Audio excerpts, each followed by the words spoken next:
Hoy es un viernes, última semana prácticamente de septiembre, y como nuestros temas son tan diversos, hoy vamos a intentar esclarecer un poco este tema de los pasos fronterizos que nos atañen directamente a los del sur, que desde 1900 venimos tratando este paso que se llama Las Leñas. Y con la modernidad y los arreglos, los encuentros, bueno, se hizo como un comité que se llama Evileñas. Para hablar de este tema, un conocedor del tema, integrante de la Cámara de Comercio e Industria Agropecuaria de San Rafael, Dante Gianoselli, así es, está con nosotros. Bienvenidos a Caretísima Ciudad. Gianoselli, ¿de qué parte de Italia? de Sondrio del Norte. Ajá. Gracias No, por favor. por invitarme. Faltaba más. O mejor dicho, a la Cámara invitarla, porque tenemos una buena relación y en realidad queremos entrevistar a todos, desde el presidente hasta todas las específicas, ¿no? Porque nos interesan específicamente los temas del sur, más allá de que ustedes sean una asociación gremial que dependen y trabajan para sus socios. Y en realidad esos trabajos de alguna manera hacen enriquecer la región, ¿no? ese es el objetivo. Bien. Dante, desde 1900 que venimos con este tema. Es decir, que hace nada más y nada menos que 125 años que venimos con el paso de las leñas. No, yo creo que no. ¿Ah, no? No es así. O sea, los pasos no era específicamente el paso Las Leñas. Uh-huh. Porque bueno, ahí vamos a aclarar un poquito, porque de repente la gente se confunde y dice, voy a Las Leñas, sí, y ya está asfaltado el camino, ruta 222, llega al complejo y de ahí cruza una serranía y llega a un valle, hermoso, el Valle Hermoso, y de ahí tiene otra serranía importante. Bueno, hay un río primero ahí. Está el Cobre y el Tordillo, y ahí tendría otra serranía más para cruzar. Uh-huh. Y va a llegar otro río que es el Valenzuela, y recién ahí va a poder cruzar la cordillera de los Andes. Todos esos ríos integran el Grande. Todos esos van a parar al Grande, todos. Porque un poquito más arriba está el Azufre, digamos. Es que justo después de cruzar todas esas serranías del Valle Hermoso, del otro lado, donde está la Laguna de las Cargas, del otro lado detrás de Hierro Indio. Exactamente. Aparece el Paso Vergara. Uh-huh. El Paso Vergara sí tiene más de 100 años. Ah, mira. Ese sí. Eso es alto el paso, pero no tan alto para cruzarlo a caballo, y fue donde siempre se pasó con todo lo que eran mulares, cabalgares y vacunos. Siempre desde el sur se pasaba por ahí. Siempre, todo el comercio que se hizo con Chile en aquellas épocas. ¿Hablamos de qué años? Y de 1800 para abajo. Uh-huh. Bien. Y después, bueno, se hace un poco más conocido con la campaña de San Martín, porque una franja de su tropa pasa por ahí. Claro. Donde se tenían que juntar, que era específicamente en Rancagua. Claro. Claro, porque esa ruta uniría San Rafael con Rancagua. Claro, no tan así. A ver. Está ese paso Vergara. Sí. Pero mucho antes, acá en el Sosneado, uh-huh, está el río Atuel, que nace en la laguna del Atuel. Sí. Arriba de la laguna del Atuel, un desprendimiento muy grande que hay de piedra, hay un hito. Uh-huh. Como todos los hitos que hay desplegados en toda la cordillera. Uh-huh. Y se llama Hito Leñas. Hito Leñas, claro. Se llama Hito Leñas. Es posible, esa zona es bien desértica ahí arriba, bien desértica, que haya faltado leña, o que había leña, que lo dudo, pero se llama Leñas. Bueno, entonces, después de muchos años que se pasaban, no por ahí, porque no es que sea imposible, caminando se puede pasar, es la naturaleza media rara ahí. Yo creo que hemos sido bendecidos con esa parte. Dios o la naturaleza nos lo puso al sur mendocino. Ocurre que el río Atuel, si uno lo mira, vamos a tomarlo desde el Sosneado, va en línea recta hacia la cordillera. A ver, recta. Y de repente llega a un punto que es en donde se pretende hacer el túnel para cruzar a Chile, que el río dobla hacia el norte. ¿Cómo? A ver, si voy en dirección este-oeste, llego a la misma cordillera, sin haber pasado precordillera. Y dobla hacia el norte. Y ahí el río dobla hacia el norte. Pero paralelo a la cordillera. Es extraño. Es extraño, pero muy favorable para nosotros. Claro. Porque donde dobla el río, estamos a 10, a 12, a 13, a 8 kilómetros del límite fronterizo en todos los cerros con Chile. Ah, mira. En ningún lugar podés llegar a 2.000 metros de altura. Claro, casi nada. Casi nada. Y encontrarte con la cordillera. Eso es lo que la naturaleza nos regaló. Eso es inamovible. Eso los humanos no lo podemos hacer. Fuimos bendecidos con eso. Entonces, como hay ese hito, cuando yo hablo de hito, son esas torrecitas de perfiles que arriba está la simbología. Cartografía. Exactamente. Entonces, uno no debe confundirse porque esa es la ruta 220. Río Atuel, ruta 220. Pero me voy un poquito más allá. ¿Cuánto? 30 kilómetros. ¿Qué tenemos? El río Salado. Ruta 222. ¿Dónde nos lleva? Los Molles, ¿sí? Sí. Nos lleva al centro de esquí y al otro lado a Valle Hermoso. A Valle Hermoso. Termina la ruta. Pero si yo me voy por una huellita que hay ahí, cruzando el Cobre y el Tordillo, voy a Laguna Las Cargas y de ahí cargo y llego al otro lado donde está el Paso del Azufre. Claro. Sí, que de hecho hay un puesto de gendarmería ahí. Exactamente. ¿Ese es el viejo Paso del Planchón? Ese es el viejo Paso del Planchón. Bien. Que, la curiosidad que en el año 2000, por ejemplo, la región de O'Higgins. Eso es la sexta región, creo que es O'Higgins, pero depende de San Fernando. Claro. Entonces, ahí han hecho como una aduana, gendarmería, un edificio muy nuevo, muy lindo, y lo hace un alcalde que se llamaba Vergara. Por eso se llama Paso Vergara. Claro. Pero el Paso Planchón que usó San Martín, claro, es el mismo. Es el mismo. Esa es la historia. De hecho, sea de paso, un poquito antes de ese puesto de gendarmería, unos 40 kilómetros, 20 kilómetros, hay un refugio de vialidad. Exactamente, en el Puente Amarillo. Que hoy está convertido en una base de helicópteros que son los que trasladan a la gente a esquiar al Azufre. Sí, al nuevo complejo. Ahí recargan combustible, ahí digamos que, porque hasta ahí se puede llegar por tierra, en invierno. Exactamente. Bien. Pero bueno, podemos seguir. Está la ruta que nos lleva hasta Chile por ahí. Bueno, lo que pasa es que es extremadamente... Pasando los baños termales del Azufre. Exactamente, pero es extremadamente largo. Claro. Entonces la cordillera nos marca algo importante, que es, por ejemplo, el Mendoza, Uspallata, tiene precordillera. Claro, exacto.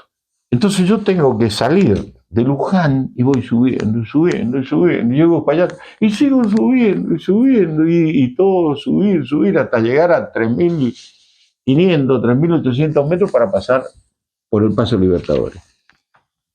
Por allá por el año 92, más o menos, no sabemos el origen muy bien, pero a un presidente se le ocurre que hay que hacer un estudio bien a conciencia por consultoras internacionales a todo lo largo de la cordillera para ver los posibles pasos más convenientes económicamente, pensando En la baja altura, y en menos pendiente. China, Japón, Claro. India.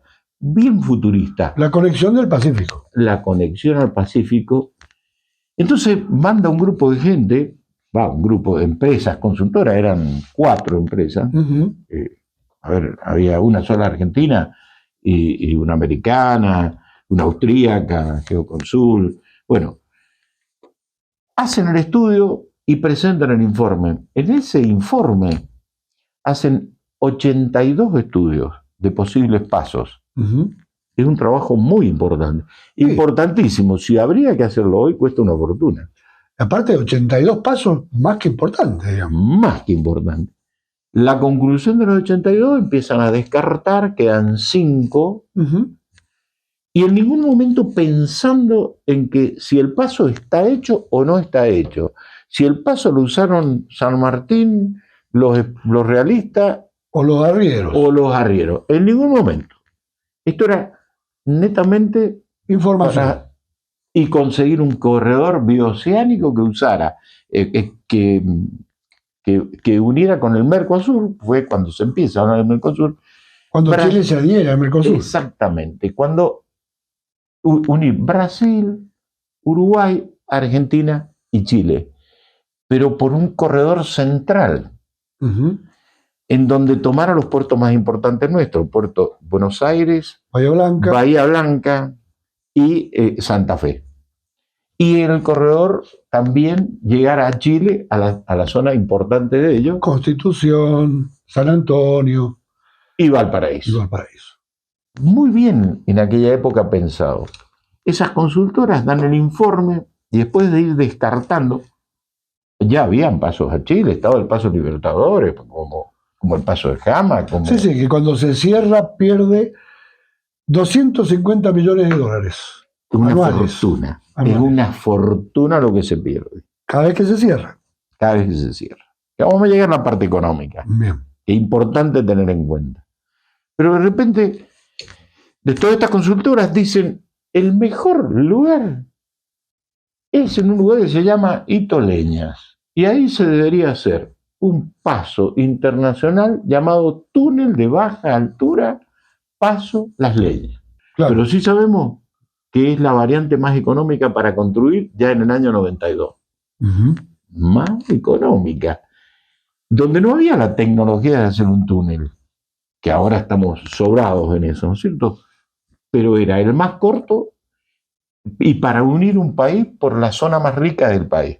Cuando hablamos de la zona rica, es cierto que tocar a sur de Córdoba, en medio de la Pampa, todo Buenos Aires, Mendoza, y llegar a toda la región central de Chile, porque es la verdad. O sea, si uno habla de Santiago hasta Talca, es la región más importante y productiva de Chile también. Claro, son 300 kilómetros.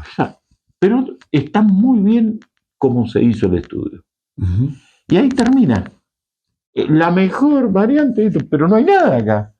Sí, hay que hacer un túnel. Y había un camino hecho que venía de una huella ya de 1880, que se extraían minerales en la región. Bentonita. Hierro también. Ya había extracción de hierro. Sí. Ajá. No, que después vinieron las guerras y ya hay... Bueno, y eso era una huella. Esa zona se puso muy pujante con la extracción de azufre que empieza a explotarse en 1909. Ajá. Pero ocurre que por otras un montón de guerras, ¿no? Que habían. Y después viene y explota con la Primera Guerra Mundial. Bueno, azufre para hacer pólvora. Pero a partir de ahí se empieza a invertir y ya no era una huellita de carro, ya se arregla más, se hacen puentes de piedra, muy bien hechos, para llegar al famoso volcán Overo, donde está la mina de azufre, volcán Overo. Claro. O sea, que no estamos inventando nada. Esto Lo vino inventando hace 100 años atrás, hablamos de 1909. Se bajaba en carros azufre Claro. y se llegaba al Sosneado. Y de ahí se cruzaba por la Cuesta de los Terneros por el antiguo camino de los carros que le llamaban. Ujú. Y se traía el azufre. El proyecto que hay hoy de unir la cuesta con el valle, Exactamente. que ya está loteado el terreno, digamos, Sí, para era, varios barrios privados. no sé si. En la parte de abajo se han vendido todas esas Bueno, fincas. esas son informaciones no confirmadas que hablemos sin saber nos acerca.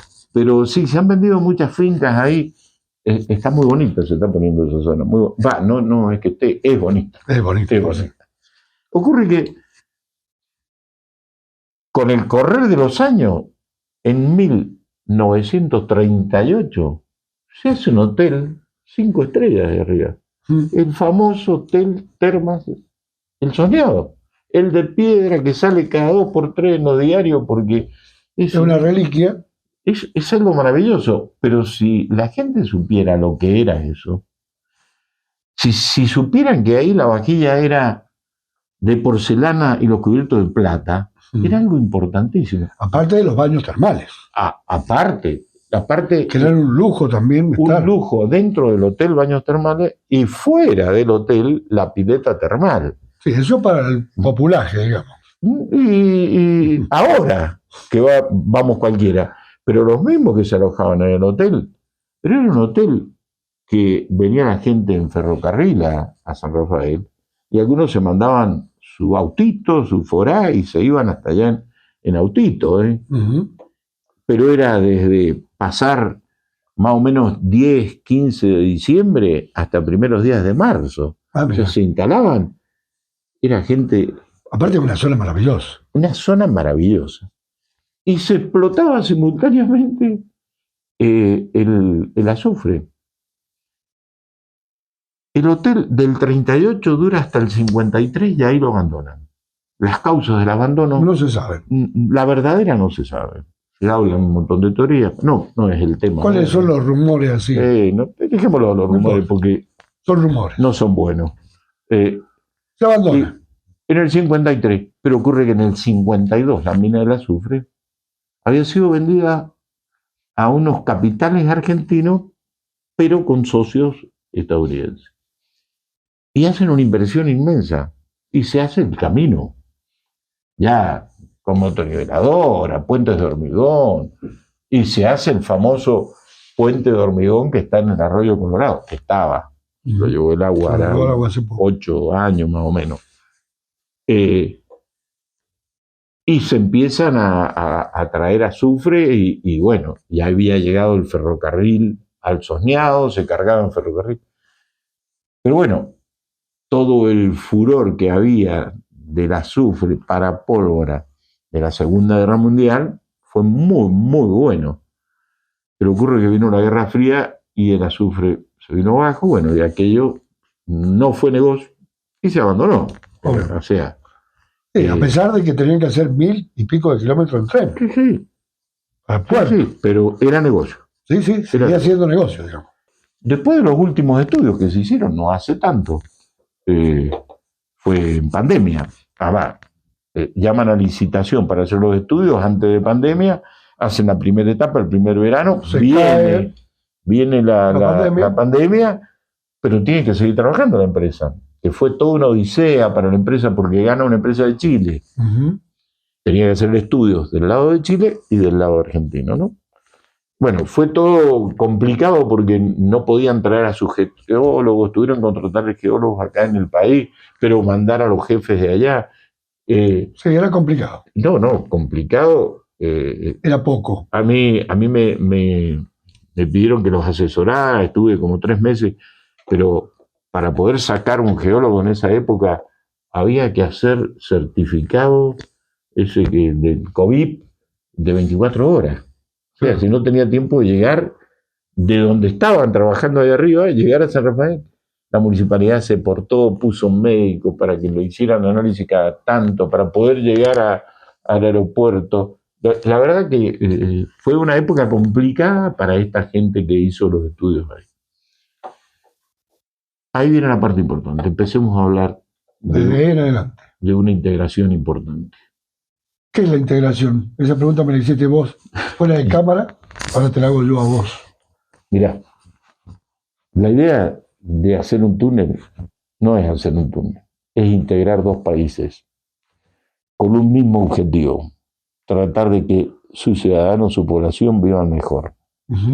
Si de repente hay un país que produce, pero no tanto, pero sabe comercializar con calidad, Chile, y otro país que nos cuesta la comercialización por altibajos de las economías, pero sabemos Que todos notarán. que se notan permanentemente, pero que sabemos trabajar la tierra, que sabemos criar ganado, que tenemos las posibilidades, porque la tierra nos lo ha dado, la verdad. El vino, Las tenemos, la industria del vino, la ciruela, la nuez. todo lo que sea agroganadero. Pero también tenemos una industria importantísima, porque cuando se empiezan a estudiar todas estas cosas, éramos muy fuertes metalúrgicamente nosotros y exportábamos mucho. Sí. Hagan un poco de memoria. Sí, tenemos empresas acá en el sur que aún existen, inclusive, y siguen funcionando. Nosotros tuvimos una empresa acá que por allá, por el año 70, 80, hacía implementos agrícolas, mandaba de Venezuela y a Colombia. Sí, Yamenetti. Exactamente. A ver, y habían otras industrias. Sí, pero Yamenetti, Pehuenche, bueno. Pero de repente, para no irnos del tema, nos encontramos dos países que tienen que integrarse. Más otro más que está en medio de Uruguay, más Brasil, que si uno dice, por allá cuando se hizo este estudio, Brasil no es lo que es ahora. Ahora Brasil realmente es una potencia, ¿no? Sí. Entonces dijimos, no se puede perder esto. Todo lo que sale de Brasil, todo lo que entra a Brasil, todo lo que entra a Argentina, todo lo que sale. Y como creció todo en Asia, porque ha crecido tantísimo, son mercados que se pierden si no sabemos integrarnos. Bueno, de los negocios con el sudeste asiático, se viene hablando de que yo tengo uso de razón. Sí. De hecho, el eslogan de ustedes de la Cámara, en las leñas en un paso estratégico hacia el desarrollo del sur mendocino. Sí. Y en realidad de la provincia. Del país. Y del país. Ahora, digo yo, está todo bien, Dante. ¿Por qué tantas reuniones? ¿Por qué tantas idas? ¿Por qué tantas vueltas? Y jamás se comienza a hacer nada. Digo, bueno, ¿en qué momento estamos hoy? Bien, no es que no se haya hecho nada, porque ahí viene el dolor que tenemos. Cuando dan los resultados de estas empresas y se decide que este es el mejor paso, queda en el olvido. Pero allá por el año 2000, la Cámara empieza. ¿Por qué? ¿Por qué? ¿Por qué? Los gobiernos provinciales callados. Aún hoy. Bastante. Aunque ahora ahí parece un cierto despertar. Bueno, hay que terminar la ruta Tunuyán-San Rafael. Hay muchas cosas para hacer. Pero bueno, se empieza la Cámara a decir, ¿pero por qué? ¿Por qué? Y la respuesta a esto es que para hacer un proyecto internacional tiene que hacerse un comité internacional. Muchas gracias. A ustedes, chicos.